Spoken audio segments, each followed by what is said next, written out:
విడుదలేక రైతులు యాలాల ప్రాథమిక వ్యవసాయ సంఘం వద్ద ఆందోళన చేసి లారీ ద్వారా వచ్చిన కేవలం 250 బస్తాలు ఒక్కొక్కరికి చెప్పిన ఇవ్వడంతో రైతులు ఆగ్రహం వ్యక్తం చేసి గోదాం తాళాలు వేసి ధర్నా చేశారు. ఇతర మండలాలకు తరలించే లారీని కూడా అడ్డుకున్నారు. వ్యవసాయ కార్మిక సంఘాలు మద్దతు ఇచ్చాయి. పరిస్థితిని అదుపు చేసేందుకు రంగంలోకి దిగగా మండల వ్యవసాయ అధికారి శ్వేత రాష్ట్రంలో కొరత ఉన్న త్వరలో రైతులకు సరిపడా యూరియా ఆందోళన చర్యలు తీసుకుంటున్నట్లు తెలిపారు.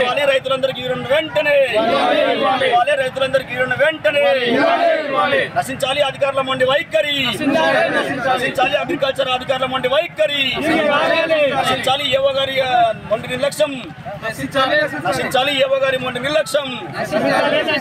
యూరియా రైతులందరికీ, రైతులందరికీ యూరియా.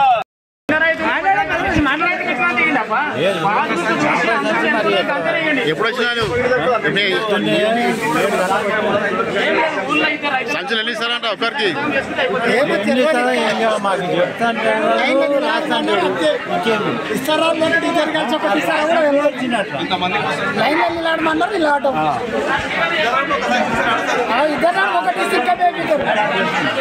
ఇవ్వడు కొట్లాడాడు.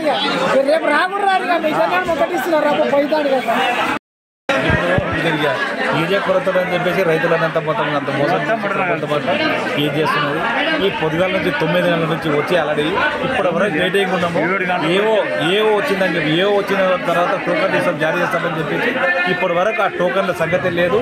మరి ఫస్ట్ ముందు వచ్చిన వాళ్ళ తర్వాత వచ్చినంత మొత్తం పబ్లిక్ అంతా జమ అదే ఒకరినొకరు కొట్టాడుకంతా చేసుకొని వీళ్ళు దరసేపు ఇది చేసి వీళ్ళు కొద్దిగా రైతుల మధ్యలో రొల్లి లేపి ఆయన సెటిల్ వేసి బంద్ చేసుకొని తర్వాత లోపల ఉన్న తర్వాత సప్లై చేయాలని చెప్పేసి అనుకుంటున్నారు ఈ అధికారులు. వీళ్ళకి దయచేసి ఈ యూరియా అంతా రైతులకు అంతా సరిపోయినట్ల సప్లై చేయాలండి. ఏదో 200 బస్తాలు తెచ్చి మొత్తం మండలం మొత్తం నుండి ఇస్తామని చెప్తే ఇది కుదరని పని.